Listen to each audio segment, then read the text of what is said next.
Hello, everyone, and welcome to the Universe Speaks Wrestling Podcast. I'm your host, Christopher Andrews, and I'm riding solo today. Been a bit of a busy couple weeks here at the Universe Speaks. Been trying to get everything in order and get things uploaded while doing our outside jobs. So today, I'm going to ride by myself. Hopefully, keep everything in control here, and I won't go off topic too badly. Let's get started with the fallout from Money in the Bank. All right, I'm not going to do a match-by-match follow-through with Money in the Bank. By the time that this is released, we'll be, like 2 weekends away from Money in the Bank. But I do want to talk about the fallout. I want to talk about Baron Corbin, the announcement that Baron Corbin is going to be taking on Brock Lesnar at an upcoming house show, Closing the Joe in Detroit. What does that mean in terms of the Money in the Bank? Who could Baron Corbin potentially cash in the Money in the Bank on? Now, we saw Baron a couple times now tease cashing in the Money in the Bank on Jinder Mahal. I don't see this happening. I don't see Baron Corbin cashing in on Jinder Mahal.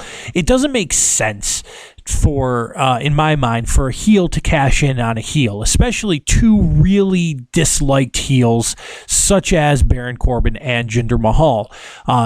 Baron is not a cool heel. Okay, Baron is not Braun Strowman. Baron is not Kevin Owens. Okay, Baron is not Dolph Ziggler that can get away with cashing in on another heel. Baron is a very disliked individual on the SmackDown Live roster. He does a great job with that character. I mean, he has no redeeming quality to him, in my opinion, that would make him a fan favorite at really any juncture of his career, unless he continues to improve and unless he continues to get better on the mic and start connecting with the fans in some way there. Obviously, we see that with Braun Strowman over on Raw. This time last year, Braun Strowman could hardly hit the ropes the right way, and now he's getting one of the biggest pops on Monday Night Raw of anybody. He has improved tremendously both in ring and on mic, and I think a lot of that has to do with the fact that people just hate Roman Reigns that much, that they're going to go crazy for Braun Strowman because he is beating up on Roman Reigns. On SmackDown Live, there isn't anybody of that caliber that people hate that much that they're going to be able to turn Baron Corbin into a face. Even Jinder Mahal is not hated to the extent that Roman Reigns is hated to get Braun Strowman that babyface push. So I don't see Baron Corbin cashing in on Jinder at any point in time. Baron will continue to play this game of, I'm going to cash in. Look how cool I am. I can do it whatever I want, whenever I want, however I want. But to me, it's going to be a while. It's going to be a while before Baron cashes in that Money in the Bank briefcase. It'll be after SummerSlam, potentially over the fall months going into maybe Survivor Series. Maybe we see Baron Corbin pick up the title at Survivor Series or around that time, take it into the Royal Rumble or into Elimination Chamber before dropping it to a bigger name. Because honestly, I can't see Baron Corbin headlining WrestleMania in New Orleans next year. It just doesn't make sense to me as an option. Whether he improves in the ring or not, there are too many other individuals on this roster that are going to be better suited for that main event slot. I could see Baron being a transitional champion in the fall and winter months when the business is a little slower usually, and somebody to drop the belt to the bigger name going into WrestleMania. Something like we saw with like what happened with Kevin Owens. Okay, Kevin Owens is a perfect example of this.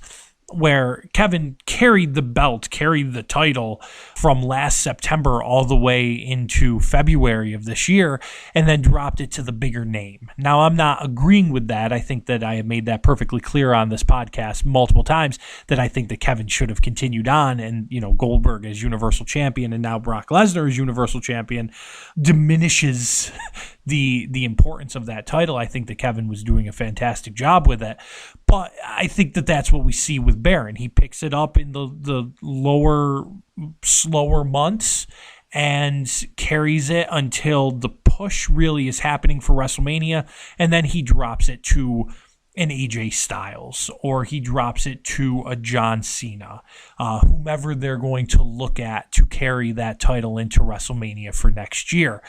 In my opinion, I think that the proper way to go with this would be to drop it to an AJ Styles, and then AJ then will defend that title against Shinsuke Nakamura. Now, my personal belief is that Shinsuke and AJ Styles should not have touched at Money in the Bank. I know that we got this big return of Shinsuke after he got taken out by Baron Corbin at the beginning of the match. He came back. He had this whole thing with AJ. They had a tremendous couple minutes where, they both were going to go for the briefcase. Then that's how Baron ended up winning, was taking them both out and climbing the ladder, winning the briefcase for himself. To me, I don't think that should have happened. It did. It's in the past. There's nothing that we can do about it now, but I didn't like it. I think that Shinsuke and AJ is the money match for next year's WrestleMania on the SmackDown Live brand, and I think that AJ is going to carry that title in by beating Baron Corbin, like I said, around the Royal Rumble, Elimination Chamber time, and then taking it to Shinsuke. Now, again, what does this mean for Baron Corbin and Jinder Mahal? Where do we go till we get there? And in my opinion, like I said, Baron is going to play the game of I'm going to cash in, I'm not going to cash in, I'm going to cash in, I'm not going to cash in, until he finally does. And I think that he's going to win that title. And the guy that I think that he's going to beat for that title is going to be John Cena. I think that this free agent thing with John Cena is a way to get some ratings, a way to get some publicity, a way to get people talking about the product again, because we've been hitting record lows on Monday and Tuesday nights. So John Cena with the WWE title again, carrying it for a few months, bringing it back and forth between Raw and SmackDown, doing his Today Show appearances, doing the movie promotion that he's going to be doing very soon, doing the American Grit promotion that he's going to be doing with the WWE title on his shoulder, is going to help those ratings, is going to get people talking about WWE champion John Cena. And as old school, I guess, as it is, with Cena returning on the 4th of July to take out a, foreign, even though he's Canadian, foreign WWE champion, it's an old school, it's a basic, it's what's probably going to happen. In my opinion, that's what's going to happen. We see John Cena, Jinder Mahal. John Cena picks up that belt. Like I said, he continues to do the promotion, the Today Show appearances. He does radio and TV and talk show and all those good things that John Cena does for the company, until we get into those late fall, early winter months. Now Baron Corbin beats him. We have Baron Corbin as a viable champion because he's beaten John Cena. And then he drops the belt, like I said, going into next year's WrestleMania with AJ versus Shinsuke. That's the match that I want to see. That's the match that I think that most people want to see. If you don't, if you have another opinion, please hit us up on Twitter. Please hit us up on our Facebook. Tell me what you want to see. But I have a feeling that the majority of the responses will agree and say, yeah, you know what? AJ and Shinsuke is the match to make next year. Where does this leave Jinder? Well, you know what? I think that Jinder has proven to be a suitable champion. I think that Jinder has done what he's needed to do with this announcement of this new, I think it's Sunday show in India, the WWE show that's going to be taking place in India. I think that they have done exactly what they want to do with Jinder Mahal, opening up that market, building a new heel, getting some publicity, on the mainstream. We saw it in the video package that led up to the match at Money in the Bank between him and Randy Orton, the rematch. All the pictures of the people that were talking, all the newspaper articles, all the stuff that has come along with Jinder Mahal becoming the WWE champion. I think that they've done enough of it. I think that it's time to say, you know what, this was a fairly successful experiment. We have somebody now that we can go back to. We can see potentially money in Jinder after he drops the WWE title, but I think he does drop the WWE title. I think he drops it to John Cena, and like I said, I think that then sets up for Baron Corbin cashing in on John Cena late fall, early winter, then to move him out of the title picture to get to AJ and Shinsuke. Now, to move on from that, I want to move over to Monday Night Raw, and I want to move into the Great Balls of Fire main event matchup with Brock Lesnar versus Samoa Joe. I said it on this podcast that I was concerned about Joe and Lesnar and what was going to happen with Joe and Lesnar and it being a one-off and not deserving to be a one-off and Joe deserving more. And I want to take this time right now to say, you know what? They have done an excellent job, in my opinion, with the build-up for Joe and Lesnar to make it feel like it is special. This is the thing that I've been missing with Samoa Joe, and I have said it over and over again as I've talked to Ryan about Samoa Joe and Samoa Joe since he's made it to the main roster. Every time I get excited and then it happens and I'm like, it's fine. This I don't think is going to be one of those moments. I've changed my tune on it. I think that Joe and Lesnar are going to put on a special matchup at Great Balls of Fire, because with the hype that's surrounded it, with the publicity that's been going on, with the people talking about it, with the social media hits, they have to do something. It can't be a 30-second Brock Lesnar squish, okay? And I don't think that it's going to be. 2-3 weeks ago when this match was first put into place and we talked about it, I didn't have that confidence in this matchup. I do now. I'm excited to see where this is going. I'm recording this prior to the Monday Night Raw in Los Angeles that's going to be happening, that Brock Lesnar is making his return to Monday Night Raw. I want to see where this goes. I want to see what happens with Paulie and Joe and Brock, and I am on the edge of my seat here for Brock and Samoa Joe at Great Balls of Fire, which, God, I still can't believe that there's a pay-per-view called Great Balls of Fire. I mean, seriously, that's the name of a pay-per-view. To me, it's been funny, when I've been talking about it with Ryan over the past few weeks, and I've gone Great Balls of Fire, and, making that joke. And then the closer and closer we actually get to the pay-per-view, the more and more publicity that's put around it, the more commercials that are happening, the more advertisement that's going on with it. To me, it stops. I don't know, maybe to the listeners it never was funny. It stops being funny and it starts being like a real head scratch. You're like, oh my gosh, we actually have a pay-per-view that's going to be called Great Balls of Fire.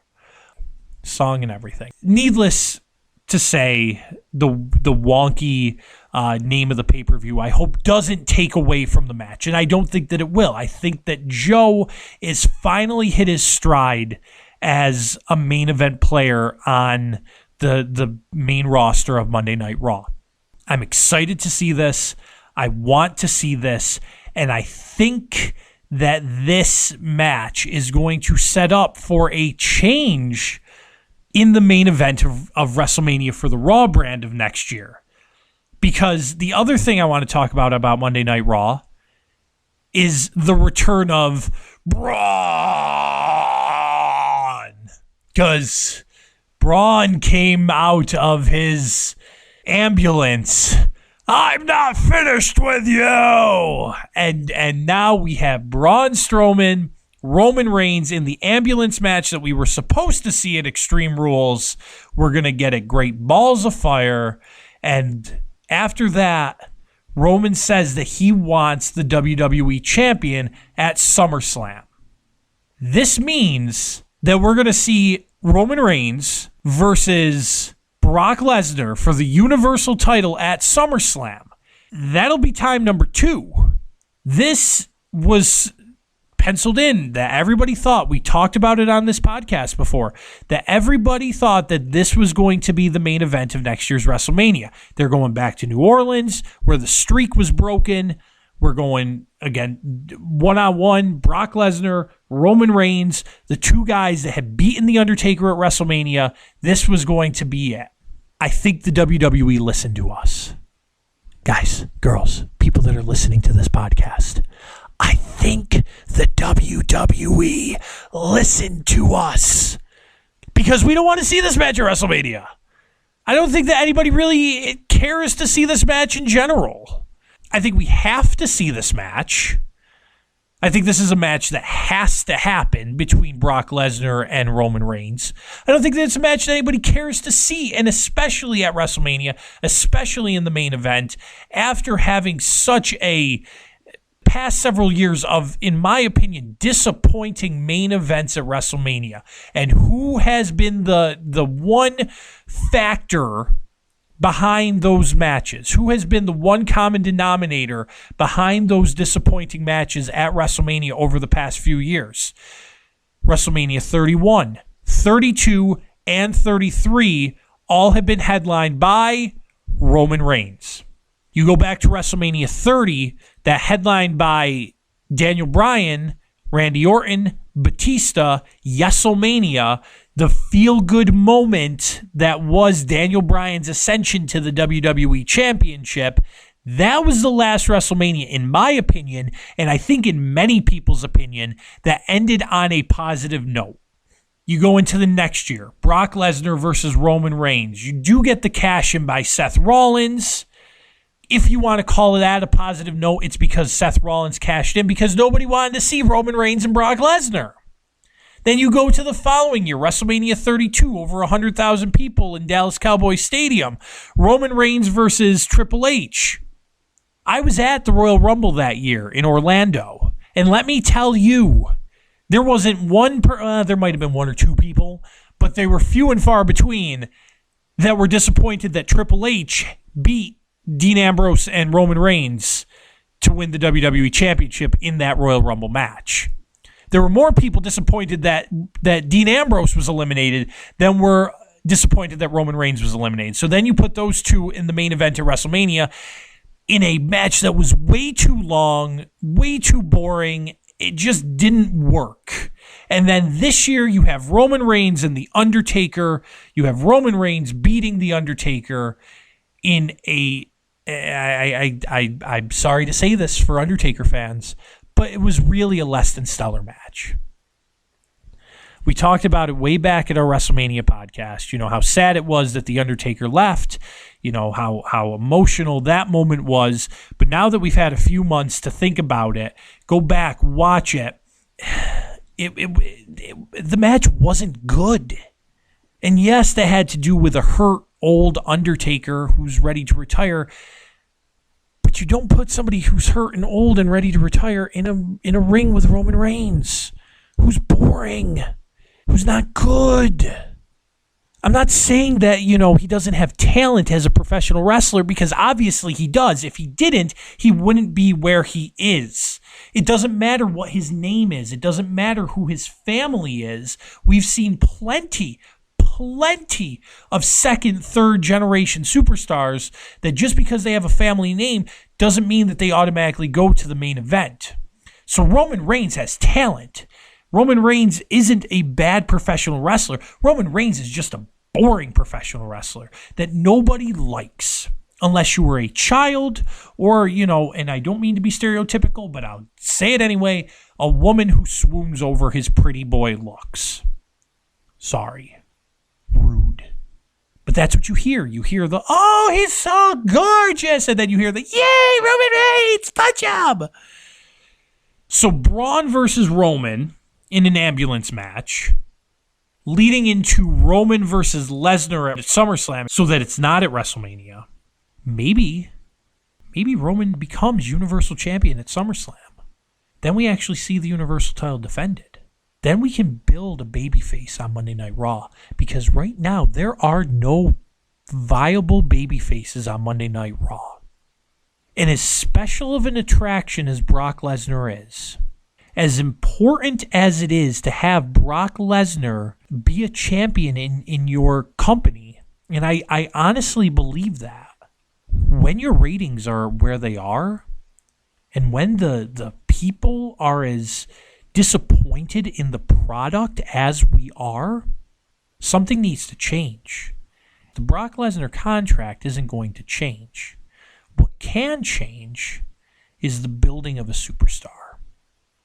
What can change is listening to the fans. And that's why I'm bringing it down, because I don't want to say it too loud, because I don't want the WWE to know that we're on to them, because we want to let the WWE think that they're smarter than us, because that's what they like. They need this like gusto to think that they're smarter than the fans. But I think they might be listening. And if you give Roman Reigns the belt at SummerSlam, as opposed to waiting until next year at WrestleMania where nobody wants to see that match, now you can build a superstar to take on Roman Reigns. Now you can get Dean Ambrose back on track. Now you can take Finn Balor and skyrocket him to the moon. Now you can give Seth Rollins another opportunity to get back to where he was prior to his leg injury. Because to me, he never has really recovered in terms of momentum. Maybe, and we think about this here, maybe we see the Hardys. Maybe Matt becomes a little broken. And I'm not saying put Matt into the main event picture, but think about the possibilities of Jeff Hardy versus Roman Reigns. Think about the possibilities of Jeff Hardy versus Finn Balor. Jeff Hardy versus Seth Rollins. Jeff Hardy versus Brock Lesnar. Jeff Hardy versus Braun Strowman. Jeff Hardy versus Samoa Joe. Jeff Hardy versus Bray Wyatt. I don't know if Jeff would want or could handle the pressure of being Universal Champion on Monday Night Raw. But think of the new options that you have when you have a title that's on your show every single week. When you have a champion who shows up for more than one show every 3 months. Brock Lesnar deserves the contract that Brock Lesnar has. Brock Lesnar is a special attraction. Brock Lesnar is not a champion. It worked the first time for him when he won the championship the first time and he was gone, and that gave the opportunity to build up the Intercontinental and the U.S. titles. We can, again, look back, WrestleMania 31, John Cena and Rusev making that U.S. title important. Then we had Daniel Bryan before he vacated and then ultimately retired. But Daniel Bryan winning the Intercontinental Championship. Okay, it gave a purpose for those belts. It worked there. It's not working anymore. It's not working anymore. So the ambulance match between Reigns and Strowman leading into Reigns versus Lesnar. In my opinion, we have Reigns beating Lesnar at SummerSlam and then going on this opportunity to taking on these new stars. Monday Night Raw is 3 hours. We all know Monday Night Raw is 3 hours. Monday Night Raw needs to feel different because it is 3 hours. And the way that you can make it feel different is by having a champion on the show once again.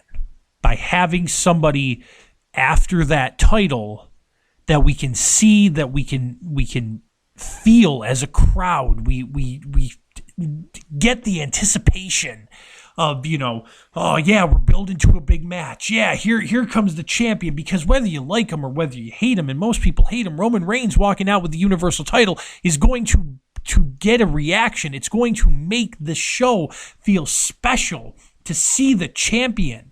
Yes, we all know the WWE is scripted. Yes, we all know that the outcomes are predetermined. But the reason that we watch, the reason that we're fans, the reason that I am sitting here on this podcast is because there is something about professional wrestling that is special. It's different for every professional wrestling fan. I won't, say that it's not. But you have to have that special feeling. And having a champion that comes out week after week, having somebody that you look into the crowd, whether you're 28 years old, 8 years old, 88 years old, you look up and you see, man, that's the champion. This is a moment. I mean, this isn't like the champion like Muhammad Ali, or the champion like Hulk Hogan in his first run, or Bruno Sammartino. But being a champion is still a special moment. It's still a special honor. People want to see a champion. They don't want the title sitting at home.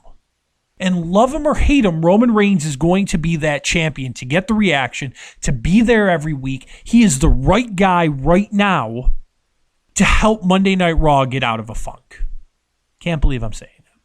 And it's not because he's particularly special in terms of his talent. Like I said before, very good wrestler. Wouldn't be where he is if he wasn't. But it's the fact that he'll be there every week. And you open up so many new and different possibilities and opportunities with him there every week. Speaking of new and possible opportunities, let's look at the tag team divisions, both on Monday Night Raw and on SmackDown Live. We see the breakup of Enzo and Cass, which I think most people saw coming once they started doing this, backstage attack angle that's happened over the past month or so. I think that we've talked about it on this show before, that to me, Enzo and Cass stopped being entertaining. So I think the breakup is good. They could have gone one of two ways. They could have gone with the breakup, which they did, or they could have gone with a complete heel turn for the both of them, Enzo and Cass, and taken Enzo out of the ring and really made him a mouthpiece for Cass. Now, Cass has ample mic skill, but he is not as squirmy and squishy and squiggly and all the other S synonyms that you can think of as Enzo is. So, I could have seen them both turning heel, Enzo getting out of the ring, really being a slime ball manager to this big brute of Big Cass. Those were the two options. I think, they went with the breakup, which is fine. I'm a little concerned on where Cass is going to go with this. Who is Cass going to feud with?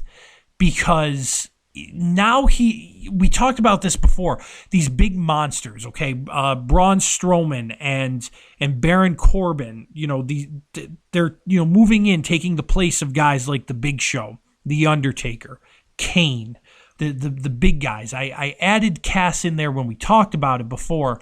But if you look at Monday Night Raw, your monster is Braun Strowman.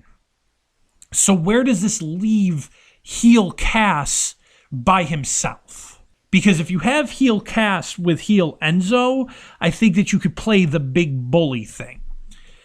That Enzo runs his mouth, gets into fights that he can't back up, and then you have Cass come to his rescue, beat up the good guys, and it gives that slimy little man syndrome to Enzo that I think would have worked better than keeping him as a babyface. Because now you have heel Cass by himself. Who do you feud heel Cass with? Well, you feud him with Enzo, obviously. We'll see a David versus Goliath match, I'm sure, with Enzo coming out on top, more than likely. You can write that down right here, right now. I'm going to say that Enzo probably beats Cass, because it's the WWE and that's what happens. We have Cass feud with the Big Show because we've seen that interaction, and thinking, Big Show's whole thing with like his conversation with Kurt about, if this is what you think of me, blah blah blah blah blah, I'm the Big Show. Blah, blah, blah, blah. So you'll see Cass and Big Show, you'll see Cass and Enzo. Then where do you go? Where do you go? The problem with Monday Night Raw right now is that you have a bunch of these not superstars, but big enough name individuals to say they all deserve to be in the main event. Look at the top of Monday Night Raw. Let's take out Brock Lesnar because we've already talked about Brock Lesnar. But you have Roman Reigns, you have Braun Strowman, you have Dean Ambrose, you have The Miz, you have Finn Balor, you have Bray Wyatt, you have Seth Rollins, you have Samoa Joe, you have the Hardy Boys, Sheamus and Cesaro, Cass now, Elias Sampson. Now we've thrown Elias Sampson in. All these guys could be champion. All these guys could headline cards. All these guys could sell merchandise and be the face of your company. But on Monday Night Raw, there are just too many of them for anyone to feel special. So now, after Cass does his thing with Enzo, after Cass does his thing with the Big Show, now Cass gets thrown into the mix with all these like upper mid-card guys that aren't standing apart from one another, going back to because Brock Lesnar is a special attraction and he has the belt and he doesn't show up and that whole thing. You can replay my rant from 5 minutes ago if you really want to. That's what I'm going to be most interested in. That's what I'm going to be excited to see because I like Cass. I think that Cass was the money from the beginning in that tag team. The breakup was inevitable. It was going to happen. If you listen to Busted Open Radio, Dave LaGreca, Larry Dallas, Bully Ray. Bully Ray has some feelings on this because, he and Devon were the first guys to work with Enzo and Cass, and he thinks that they might have not pushed Enzo and Cass the best way to get the most mileage out of him. I can agree with that. Coming right off the bat, I think that they were hot. I think they got stale after the whole shtick at the beginning, the how you doing, whatever that is. The matches weren't living up to where they needed to be. I think the breakup is good, but the question is, where do they go from here? So that's what I'm going to be interested in seeing. That's what I'm going to be interested in looking at with Cass after, like I said, his inevitable feud with Enzo and his inevitable feud with the Big Show. Speaking of tag teams, now we have the Revival. They're back. I thought that they should be the ones to take the belts away from the Hardys. It was Sheamus and Cesaro. So I'm not sure where the Revival stands at this point. Sheamus and Cesaro and the Hardys, I think, we're looking at one, maybe two more matches between them before, like I said before, the Hardys split off. And think about that. Again, just picture it in your mind. A clear-minded, undrugged up Jeff Hardy in the main event as Universal Champion on Monday Night Raw. Jeff Hardy versus Finn Balor. Jeff Hardy versus Bray Wyatt. I'm excited for those possibilities. I'm excited for those opportunities. I think that the Hardys will be splitting. I never disagreed with Ryan on the split of the Hardys. I thought that it would go a little differently, again, with the Revival being the ones that kind of broke them up. But here we are with Sheamus and Cesaro. Sheamus and Cesaro, after the Hardys go, not really sure who they're going to feud with because the other tag teams on Raw are heels. Gallows and Anderson, heels. The Revival, heels. Goldust and R-Truth, broken up. Going to have an exciting match in Los Angeles. I'm excited for that. I'm loving that idea. Those old school Goldust promos that have been happening since their breakup, perfection in my opinion. The R-Truth ones, not so much. They're fun. They're exciting. They're funny. But the Goldust ones, man, Goldust, Dustin Rhodes, you are rocking it in your mid-40s. Oh, don't worry. We'll talk about Cody, too. We'll talk about him. That'll be our next episode. I've got a whole conversation I want to have with Cody Rhodes. But anyway, they're broken up. Slater and Rhino don't look to be viable opponents, with Slater, possibly going for an Intercontinental title match in the not-too-distant future. against The Miz because, of the stuff that's happening with Dean Ambrose. The Miz now has an entourage. So, I mean, even if, say, you pair up Bo Dallas and Curtis Axel again, make them a tag team, they're still going to be heels. Where does the Raw Tag Team Division go? SmackDown Tag Team Division. See, I think the SmackDown Tag Team Division has the opposite issue right now that the Raw Tag Team Division has. The Raw Tag Team Division is like, who are you going to feud with the champions? On SmackDown, you have, who aren't you going to feud with the champions? Because on SmackDown, you have the Usos as the tag team champions, winning in a terrible fashion at Money in the Bank. That was shit. But you got the New Day, who you would expect to be the next tag team champions. You've got Breezango, who, if you follow the Universe Speaks Twitter page, are our pick to be tag team champions. You've got the Ascension, who apparently are making a comeback. And then you've got American Alpha, who, like I said before, I think that we're going to see American Alpha turn. I think American Alpha and Breezango are going to do their thing. I was surprised not to see American Alpha when Breezango called out the tag team that ruined their setup, whatever that is, their office. I'm surprised that it wasn't American Alpha. I still think that we're going to see American Alpha go heel. New Day again, and Usos are going to continue on with this. So SmackDown has too many tag teams that can go for the tag team titles.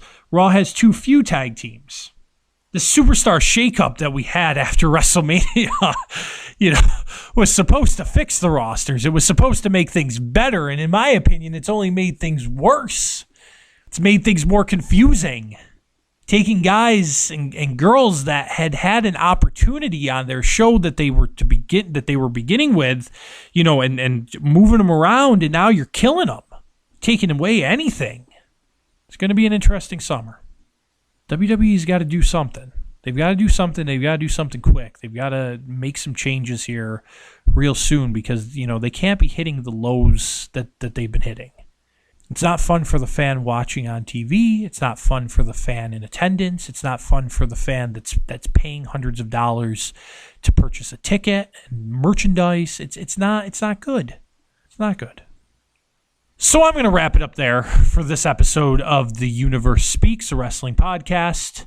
Thank you for listening. Make sure that you follow us on all our social media sites. Listen to this and past episodes. If you're interested, hit us up.